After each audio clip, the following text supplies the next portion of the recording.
Arca de Noé.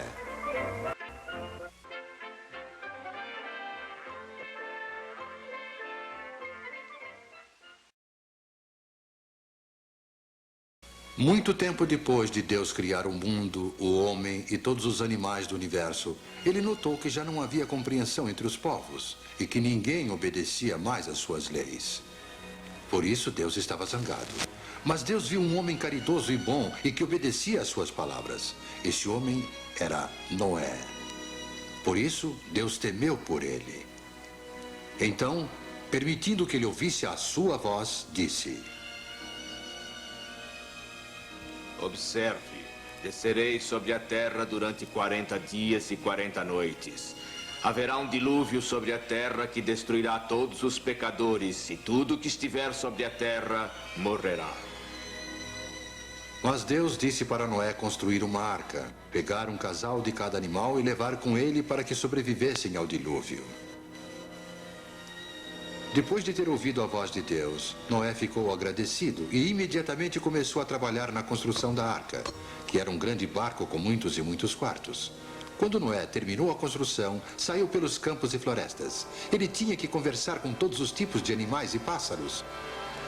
Falou com o leão e com os cavalos selvagens. Falou com os porcos no chiqueiro e com o elefante na selva. Com os pequenos gatinhos em sua própria casa. Noé falou com todos os animais da face da terra, até com os patos, esquilos e pombos.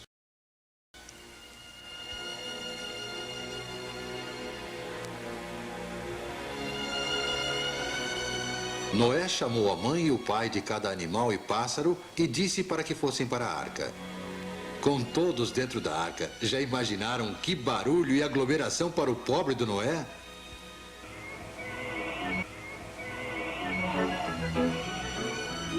O leão rugindo, os porcos grunhindo, os macacos gritando, as hienas rindo. Bem, deve ser um barulho igual ao das crianças numa excursão de domingo. Mas Noé era esperto e gentil e compreendia os animais. Por isso organizou uma fila dupla que começou a entrar na arca. As abelhas foram as últimas a entrar porque tinham os ferrões atrás. E nenhum animal queria ficar na fila atrás delas. Noé também entrou na arca juntamente com sua esposa e filhos. Aí ele fechou a grande porta atrás de si e trancou-a para que nada pudesse entrar ou sair. De repente, relâmpagos e trovões troaram como jamais haviam troado. Logo surgiu uma grande nuvem negra cobrindo o sol, escurecendo tudo como se fosse noite. Em seguida começou a cair a grande chuva que o mundo jamais vira antes. E choveu durante 40 dias e 40 noites, como Deus havia prometido a Noé. Toda a terra estava coberta pela água. Em todos os lugares nada restava das casas e dos seres vivos. Mas a arca flutuava na superfície da água. Ele e sua família e todos os animais que estavam dentro da arca estavam salvos. No 40º dia, a chuva parou e o sol surgiu. A água que cobria a terra correu de volta para os oceanos e rios. A arca ficou assentada no topo da montanha. Mas Noé não estava tão certo de que havia terra seca suficiente para que todos os animais pudessem viver nela. Então, ele pegou um dos pombos e deixou que ele voasse através da janela. Pouco tempo depois, o pombo retornou, trazendo no bico um ramo com folhas verdes enviadas por Deus. Noé sentiu que era o sinal de Deus, porque viu a tranquilidade e a paz no mundo. Então, abriu a grande porta da arca. Ele, a família e todos os animais saíram para a terra seca, onde rezaram a Deus em agradecimento. E o Senhor apareceu novamente para Noé. E prometeu a ele que nunca mais enviaria um dilúvio para destruir a terra. E selou essa promessa com um maravilhoso símbolo que colocou cortando o espaço. Aquele símbolo, o testemunho de Deus, tornou-se eterno desde que ele se zangou.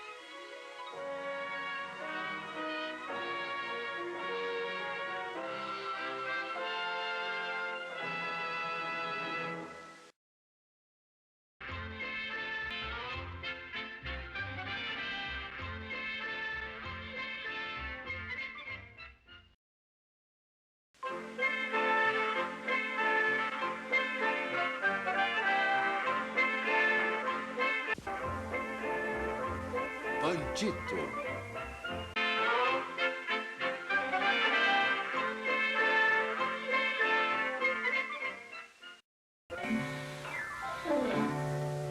Panchito. Panchito.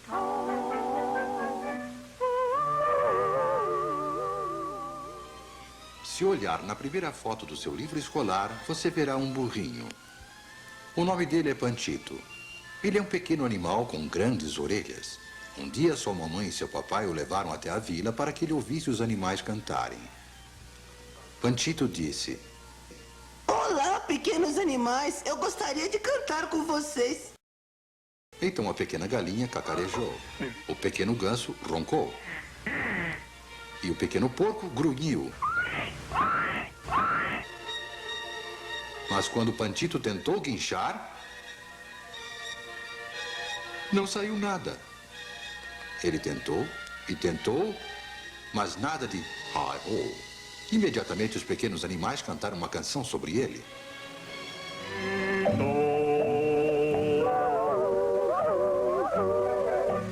He is a good little burro, but he cannot pray. Cannot eat, cannot hop. This is awful. Panchito. The gooses and geeses, their nephews and nieces all say. What a shame, such a shame. Too bad for the parents of little Panchito. Panchito has ruined their name. Panchito.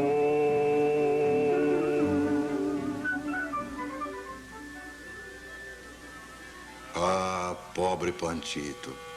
Seu coração estava tão pesado como uma rocha. Ele estava tão envergonhado que fugiu subindo até o topo da mais alta montanha. E quando chegou lá, o que acha que ele viu? Uma pequena águia no seu ninho. A pequena águia estava chorando. Então Pantito disse: Olá, pequena águia. Por que você está chorando? E a pequena águia respondeu: Eu não posso voar. E quando uma águia não pode voar, é motivo para chorar mais ainda. Quando Pantito ouviu isso, disse: Ah, pobre pequena águia. Você é tão Infeliz quanto eu. Eu sou um pequeno burro e não posso guinchar. Ai, pobre pequeno burro. Eu posso chorar com você? É claro que pode. Vamos chorar juntos. Vamos então, vamos. E quando eles não aguentavam mais de tanto chorar, cada um sentiu pena de si mesmo e um do outro. Então decidiram jogar-se da montanha e terminar com tudo. Sim, Pantito e a pequena águia saltaram do topo da montanha. Mas quando eles estavam caindo mais e mais, de repente a pequena águia gritou: Veja, minhas asas estão batendo. Bata suas orelhas como se fossem asas e... Eu não posso! E o chão continuava a ficar cada vez mais perto e maior. Mas antes que o chão ficasse suficientemente grande para atingir Pantito, a pequena águia agarrou ele pelo rabo. E Pantito fez uma aterrissagem perfeita, bem na ponta do nariz. E a pequena águia disse: Pequeno burro, sabe de uma coisa? Você guinchou. Não, eu não guinchei. Ah, mas você guinchou. Você somente pensa que não pode guinchar, como eu pensava que não podia voar. Por isso precisa pensar que pode guinchar. E você guinchará. Você guinchará. Pantito não sabia no que pensar, mas ele achou que deveria pensar um pouco mais. E nesse ínterim, lá na vila, uma grande fiesta estava começando. A pequena galinha estava praticando o cacarejo. O pequeno ganso estava praticando o ronco. O pequeno porco estava esquentando o grunhido. A banda tocava uma bonita música e todo mundo estava feliz. Isto é, menos o papai e a mamãe do pequeno Pantito. Eles estavam muito tristes. Ah, meu pobre Pantito. Se pelo menos ele fosse feliz, não me importaria se ele não guinchasse. Papai Pantito. Quando o papai burro olhou, ali estava o pequeno Pantito. ao lado da pequena galinha, do pequeno ganso e do pequeno porco. E quando a banda começou a tocar, garanto que jamais se ouviu uma coisa tão bonita, porque Pantito participava e guinchava. E-oh! E-oh!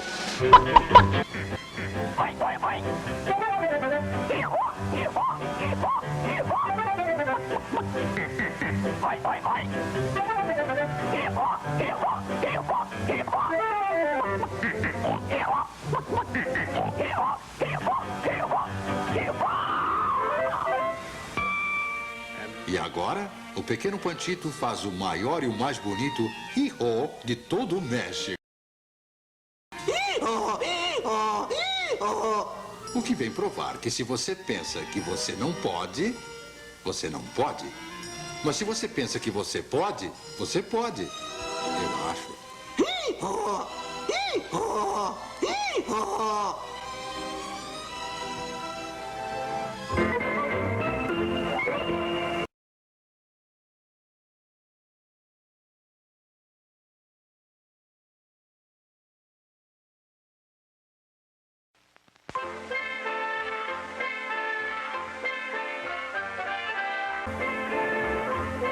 O relógio mágico.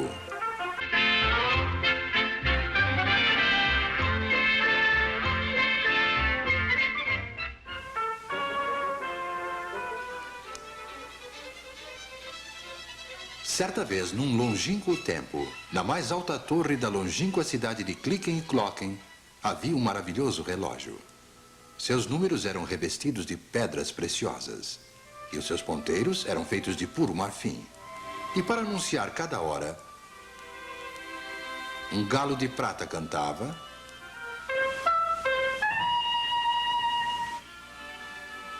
duas trombetas de metal surgiam e tocavam.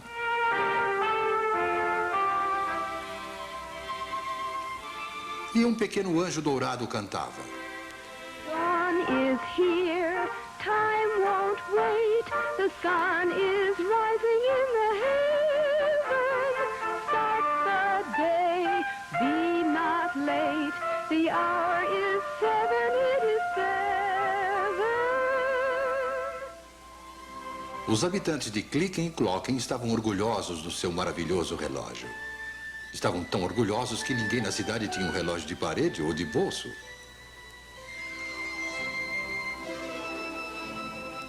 No outro lado do rio de Clicken e Clocken estava a feia cidade de Dumber.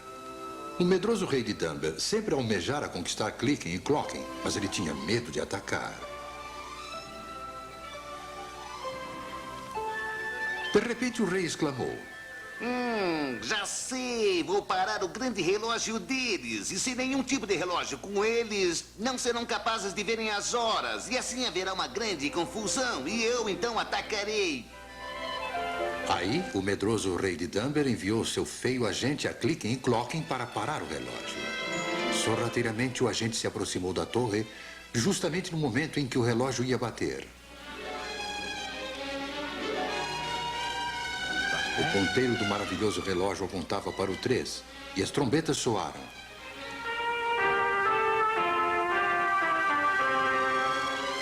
Silenciosamente, o agente tirou um grande martelo de dentro da roupa e... Then all hear the shout of children running fast and free. School is out, school is out. The hour is 3, the hour is... O relógio estava parado. Sim, o grande relógio estava parado. O ponteiro apontava para o 3. Não se moveu mais. Então, justamente como o medroso rei de Dumber havia planejado, por toda a cidade de Clicken e Clocken houve uma terrível confusão.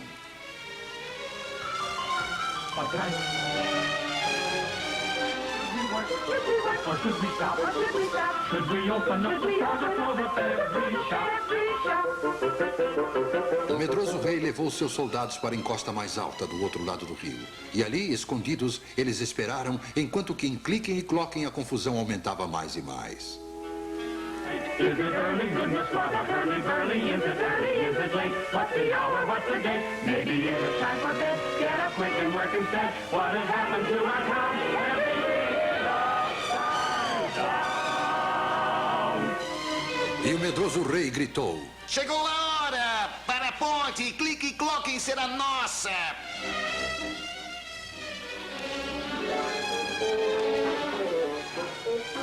Iniciou-se uma grande avançada em direção a Clicken e Clocken. Mas no momento em que alcançavam o meio da ponte, todos pararam. E olharam para cima. Well, all take care across the river from the reef. Now comes the foe, so beware. I'll click and block into the bridge. O maravilhoso relógio é mágico! Sim, capitão, ele salvou a nossa cidade. Para a ponte, homens!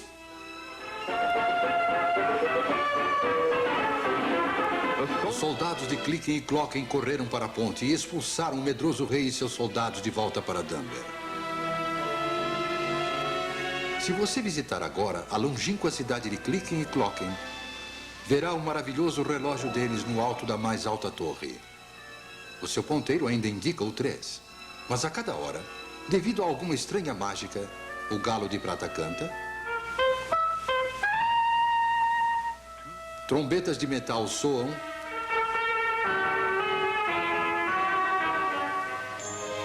e o pequeno anjo dourado canta.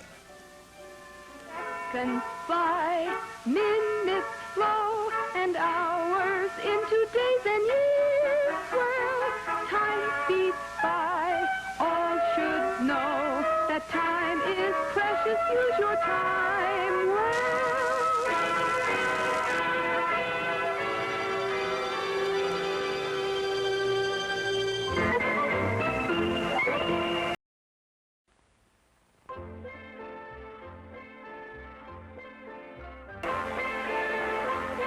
João e Maria.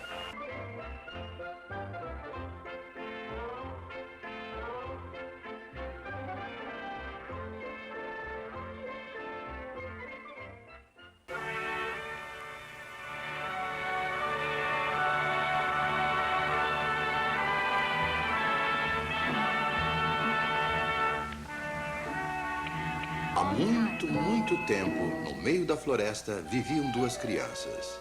O menino se chamava João. Eu sou o João. E a menina se chamava Maria. Eu sou a Maria. Os pais deles eram muito pobres, mas João e Maria eram felizes assim mesmo. Às vezes, eles se sentiam tão felizes que até dançavam. Maria convidava seu irmão. João, quer dançar comigo? João ficava meio encabulado e respondia: Mas eu não sei dançar, Maria. Ah, mas é tão fácil. With your hand you clap, right the left the about and back again. Dançar me fez ficar com fome, Maria. Quando nossos pais voltam pra casa com a comida? Só mais tarde, mas eu tive uma ideia. Vamos catar morangos na floresta. E se nos perdermos? Ah, a gente joga miolinho de pão pra marcar o caminho. Assim, pra voltar, é só seguir as marcas. Que boa ideia, Maria. Vamos! E lá foram eles, jogando miolinho de pão pelo caminho. Cada um levava uma cestinha. E quando ela se abaixou para catar morangos... Maria, olhe, tem um homenzinho ali. Ele é baixinho, cabeludo e tem uma capa vermelha. Quem será ele? Ah, ele desapareceu, João. Talvez a gente tenha tido uma visão. Vamos catar morangos. E logo eles cataram tantos morangos que suas cestinhas ficaram cheias. Mas quando foram procurar os miolinhos de pão... Maria, os miolinhos sumiram. Aquele passarinho azul comeu tudo e nunca encontraremos nosso caminho de volta. Oh, Maria, o que vamos fazer? Pobres João e Maria estavam perdidos. De repente, na frente deles, novamente apareceu aquele homenzinho com capa vermelha. Quem é você? Eu sou um amigo, o homem do sono. É hora de irem dormir, mas primeiro jogo um encanto em vocês. Então, vocês se deitam na relva. Mas antes de adormecerem, façam suas orações e tenham bons sonhos, meus amiguinhos. E naquele momento, João e Maria começaram a dormir. Mas que bela surpresa os esperava pela manhã. Sabem o que era? Quando João e Maria acordaram, se levantaram totalmente surpresos, porque bem ali, no meio da floresta, encontrava-se a casa mais extraordinária que eles já haviam visto na vida. Ah, João, que casa mais linda. Eu nunca vi uma casa assim antes. Ela é coberta de telhas de chocolate e tem janelas e cerca de doce. Que maravilha, parece que ainda estou sonhando. Oh, Maria, eu estou com tanta fome. Vamos comer um pedaço da casinha. Primeiro comemos o doce, depois aquele pedaço de chocolate com creme. Não posso esperar, vamos logo. Assim que eles pegaram o primeiro pedaço, uma voz gritou. Parem! Parem! Quem deixou vocês comerem da minha casa? Era a bruxa malvada. Aquela linda casinha era dela. João e Maria queriam sair correndo, mas a bruxa malvada ficou olhando fixo para eles. Olhando fixo, e gritou. Abracadabra! Pé de cabra! Faça com que essas crianças fiquem enfeitiçadas. E nem João nem Maria conseguiram se mexer.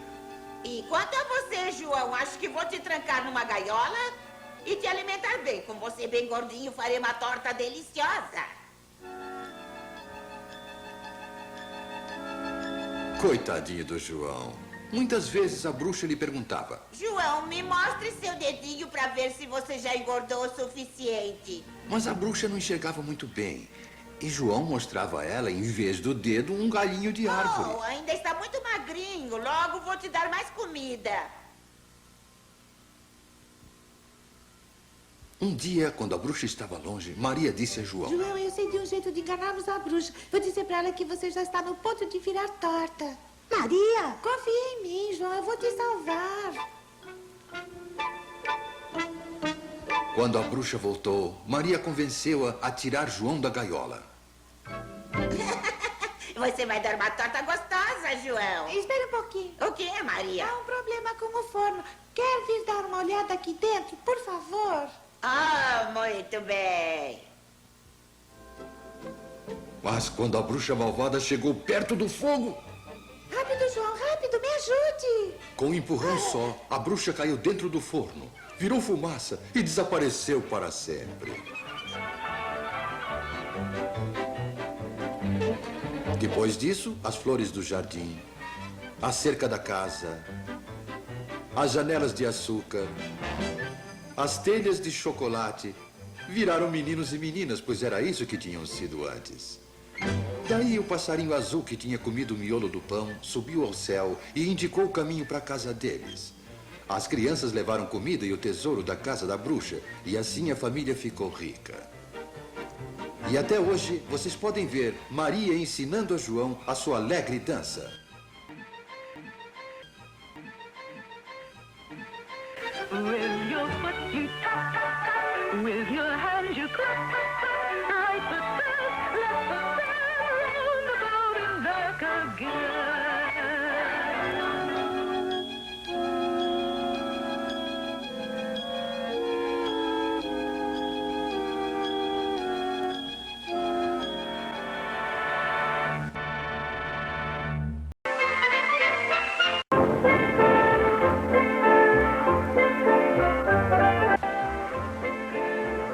Rumpelstiltskin. Há muito tempo atrás, havia um homem que gostava de se gabar. O mais engraçado de tudo é que ele não tinha nada do que se gabar, a não ser sua filha. Ah, sua filha era muito bonita, isso é fato. Mas não era o suficiente para ele. Ele vivia se gabando de como ela era esperta. E acho que, às vezes, ele exagerava um pouco. Sabe o que ele disse uma vez? Aquela menina é tão esperta que pode tecer ouro com palha. Bem, ninguém prestou muita atenção nele.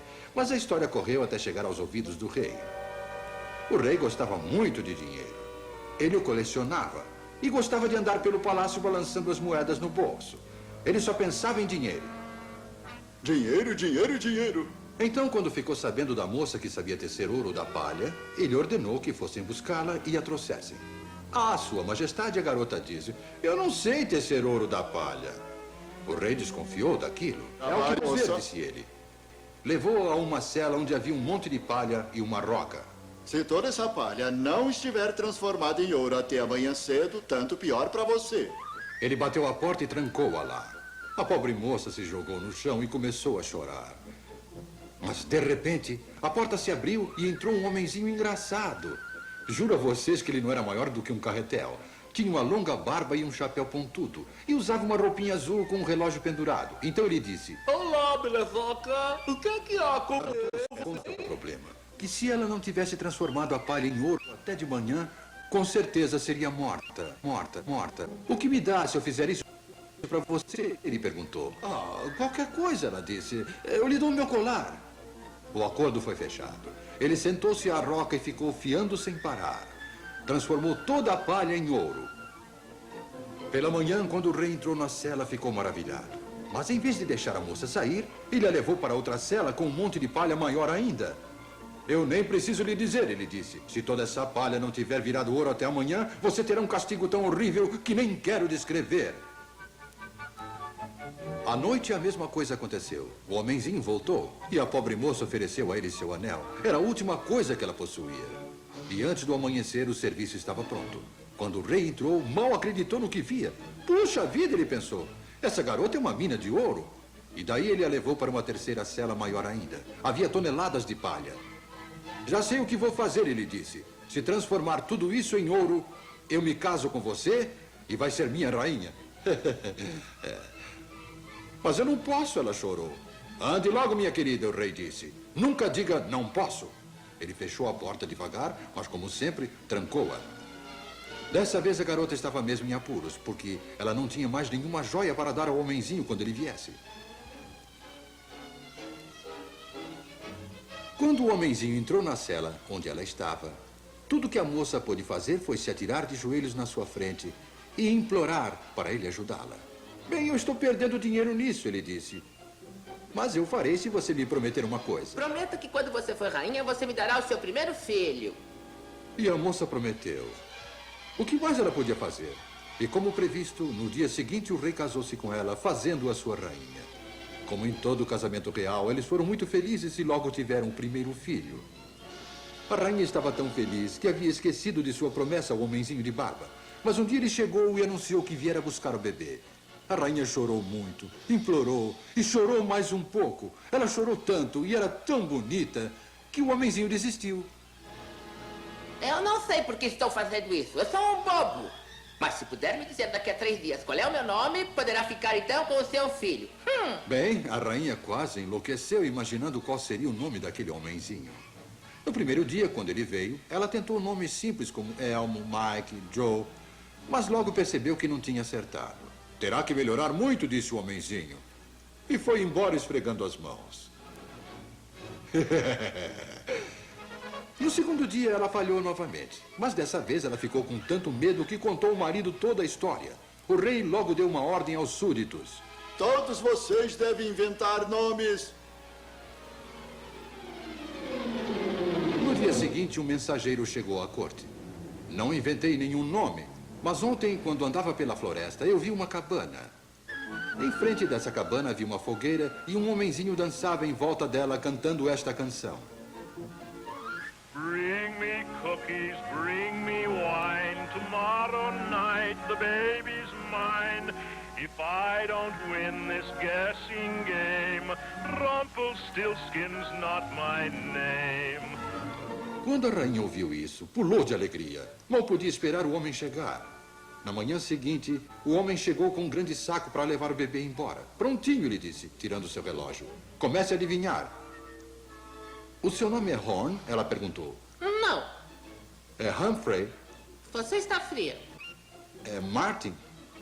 Claro que não. Ridículo. Então ela disse, será que pode ser Rumpelstiltskin? Alguém te falou! Algum linguarudo te contou! Ele ficou tão bravo, foi bater o pé, ficou preso no chão. Tiveram que puxá-lo. Ele saiu mancando e resmungando para si próprio. Alguém sempre estraga o jogo. Depois disso, ninguém mais o viu.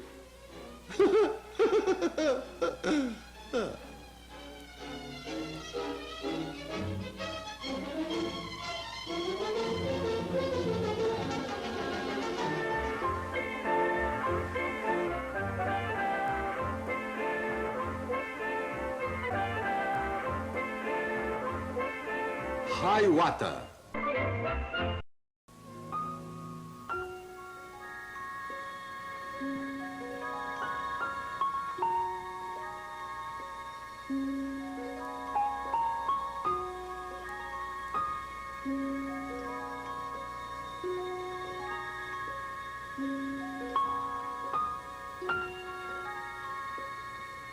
Era uma vez, muito antes de haver vaqueiros e homens brancos nesta terra, um corajoso e jovem índio que salvou seu povo de um mago muito cruel. O nome dele era Hiawatha. Hiawatha vivia com sua avó, Nokomis, nas margens de um grande mar chamado Getigumi. Nokomis lhe ensinou os segredos da floresta. Hiawatha aprendeu rápido e logo corria velozmente por entre as árvores sem fazer nenhum ruído. Ele conseguia seguir um veado até a sua toca e surpreendia um castor no seu ninho. Um dia, Nokomis deu a Hiawatha um arco e flechas feitos de madeira de carvalho com pontas de ossos e disse: "Estou com fome, meu neto. Vá à floresta e mate um veado para mim." Todas as pessoas da tribo saudaram Hiawatha, o caçador. Os homens o chamaram de Soingitara, coração forte. Chamaram-no de Mangoteste, coração de leão. E disseram: "Talvez Hiawatha seja o guerreiro pelo qual estamos esperando. Talvez seja ele que vai nos libertar de Megazawan, o pena de pérola, o mago malvado do pântano." Hiawatha levantou-se, olhou para o seu povo e disse: "Eu irei até o cruel Megazawa. Eu vou expulsá-lo daqui para sempre." O povo de Hiawatha gritou de alegria. Eles comemoraram e cantaram. No dia seguinte, Hiawatha começou a construir sua Shimun, a canoa com a qual ele pretendia atravessar o perigoso pântano para chegar até Wigwam, a tenda do pena de pérola. Of cedar boughs I'll build me first a framework. With larch tree roots I'll bind the boughs together. Now my canoe with birch bark I shall cover. With fir trees balm I'll seal the seams and edges. With berry juice I'll paint my swift canoe. Hiawatha foi embora. Com a sua Shimun foi através do pântano, onde encontrou sapos boi e até cobras d'água. Ele atravessou matas onde havia muitos mosquitos. E a garça que repousava alçou o voo quando ele se aproximou. Logo avistou a brilhante tenda do mago Pena de Pérola. Hiawatha colocou uma flecha no seu arco, apontou para a tenda e cantou: "Saia daí, Megazawa, saia daí, Megazawa, e me enfrente." Ah, Hiawatha, volte para casa com as mulheres, covarde! Então Hiawatha colocou outra flecha no arco e atirou direto para o Megazawa. Ahá, Megazawa fez um feitiço protetor e uma flecha me atinge. Daí Megazawan pegou um porrete e avançou em direção a Hiawatha. A luta não parecia ter fim. Durou todo o dia e progrediu tarde adentro. Hiawatha já estava ficando exausto. Só lhe restavam mais 3 flechas. E ele não tinha conseguido ferir o mago ainda. Machucado pelos numerosos golpes desferidos pelo mago, Hiawatha já ia desistir da luta quando, do galho de uma árvore perto dele, um pica-pau gritou: Ah, mire bem na cabeça de Megazawa, Hiawatha. É esse o ponto fraco dele, esse o ponto fraco dele. Rapidamente, Hiawatha pegou uma das suas 3 flechas restantes e a colocou no arco. Mirou e... Oh! Hiawatha pegou a segunda flecha e... Oh! E a terceira e... Oh! E esse foi o fim de Megazawa, o Pena de Pérola, o mago malvado do pântano. Hiawatha encheu sua canoa com todos os valores que havia na tenda do mago e voltou para a sua gente.